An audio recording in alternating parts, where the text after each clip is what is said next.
and welcome to my channel. I have an unboxing of the Crafter's Companion box number 40. This one is all about their wobbling characters, and it can make a minimum of 16 cards. So that's just to say that they've included 16 card blanks and matching envelopes, because what's in these kits can always make well more than the advertised number of cards. You just have to create your own or buy more card blanks and envelopes.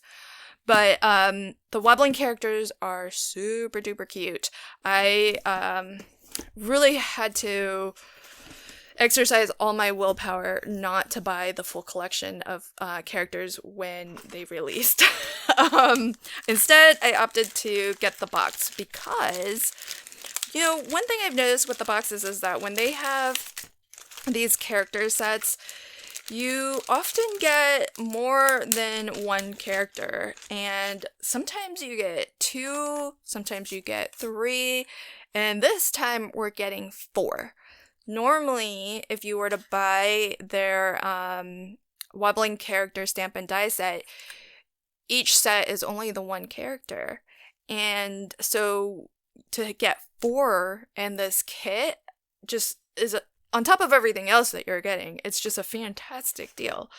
So let me show you what these wobbling characters are all about. So we have 4 different characters, the dog and the cat, of course, and I figure once I've got the dog and the cat, I'm set. Those are my those are my basic pet characters all sorted. So love that. And then on top of that, we get the little boy kind of superhero and the little girl with her fairy wings.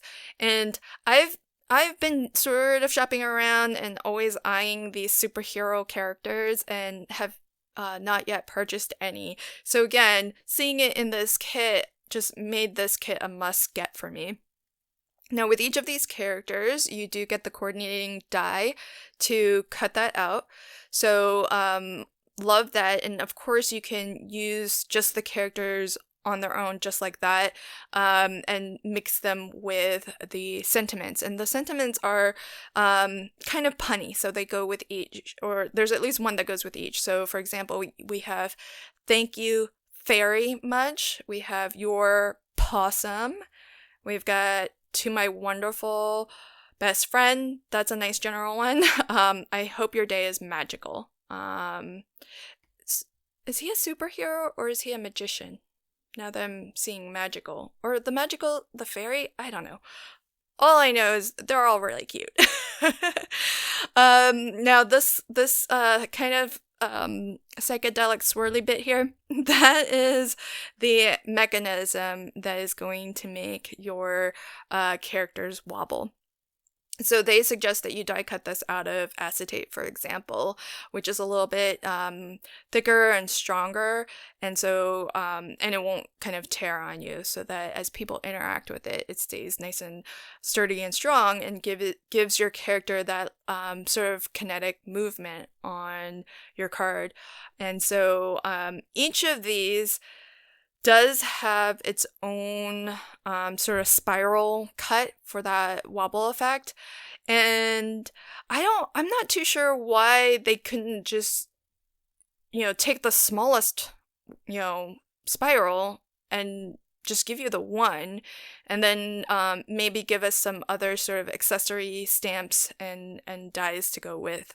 It feels like they don't each need their own little spiral, but it's kind of nice to have, especially if you do plan to do any sort of batch making. And so 4 different spiral, I mean, they are different, they're differently sized, because some dies here or characters you can see are a little bit smaller, and then this one's a little bit larger, so they are custom to that character. But I'm speculating, and I could be wrong, but I would imagine that the smallest spiral could probably still work on the larger characters. So maybe I'll experiment to see. Maybe there's a reason why that has to be a particular size, but I would guess that's not really the case, and you could probably interchange them.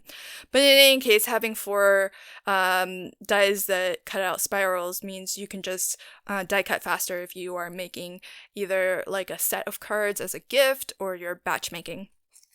So that's the stamp and die set. Then moving into the papers, we get 8x8 papers, and you'll get 3 of each of the papers I'm about to show. I've only just pulled out 1 of each to make it easier to show, but that's also how I like to kind of prep my boxes, because before I go into my card making, I like to just pull out one of everything. So the printed pattern papers are single-sided, and it's nice. It's a nice layering weight. It's not like copy paper or anything like that. I would venture a guess that maybe it's around 60-pound cover, so a nice lightweight layering paper. And you get these really soft, almost pastel colors. I'm loving the color palette and the patterns here. They're all really, really nice. And I like that we get a combination of kind of your stripes and florals, a little something different for everybody.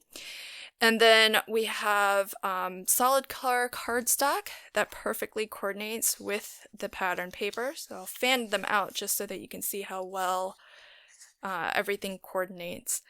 And again, for each of these, you'll get 3 sheets, and these days, these are a little bit heavier weight than your printed papers. If I had to guess, I don't know the exact GSM, but if I had to guess, I would put this at maybe around 80-pound cover weight.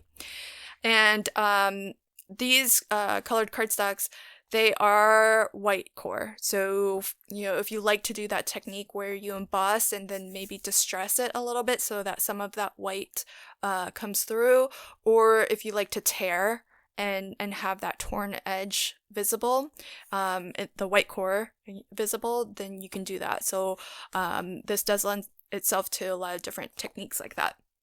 So those are our papers. Then we also get ribbon, as is usually the case in these kits. And so we get some satin ribbon in 3 different colors, 3 different sizes, and they're a pretty good match too. In the past, I sometimes felt like the ribbon wasn't the best match. Oh yeah, these are so thick, I thought there was 2 there. But I think they've really done a fantastic job these days with matching the ribbons and the pearls. Interestingly enough, no pearls in this kit, or dewdrops or anything. So that's kind of different. I wonder if it's because they've given us so many different characters, which I definitely prefer that. So anytime we get more characters, more stamps and dies, I prefer that over more consumables, because these will last you forever, the stamps and dies. These, the papers and embellishments, they're consumables. So once you use them up, you've used them up. Plus, I always find that what they've given us is so generous, and I have a hard time using all of this up anyways. So that's awesome. And then of course, we get the card blanks and the envelopes to match. In this kit, though, it looks like we only have the 5x7 and the 4x6. Normally, they give us a set of 6x6 cards too. So interesting that they haven't done that this time, but still, a lot. These sizes are really, really easy to use, and in fact, I feel like the 5x7 might be a little bit harder to use if you were strictly sticking to just the contents of the kit to craft with, because they've really only given us the characters and sentiments. They haven't given us other sort of imagery to work with. So if you're trying to only stick to what's in the kit to craft with, it might be hard to fill up a 5x7. But of course, you don't have to. You can always mix and match these with other items out of your stash. And what's kind of awesome about these is that once you have this die that does the wobble effect, you can put anything onto that wobbler. All of their other characters, you could stamp color and die cut and then make it a wobbler. So, you know, their twirling characters I think would work really well. Maybe the peekaboo characters, if you use the full image, that's the, you know, the behind of the character. So there's a lot there, and maybe that's a good reason why they've given us different size wobbler dies, so that if you have other characters, whether it's from Crafter's Companion or even other brands, you could turn it into a wobbler. So really, really versatile this, and I'm glad to have it in my stash. So that is the Wobbling Characters kit. When I craft with this kit, I'll be sure to link to that video at the end of this one. Thanks, and until my next video, happy crafting and have a fantastic day. Bye!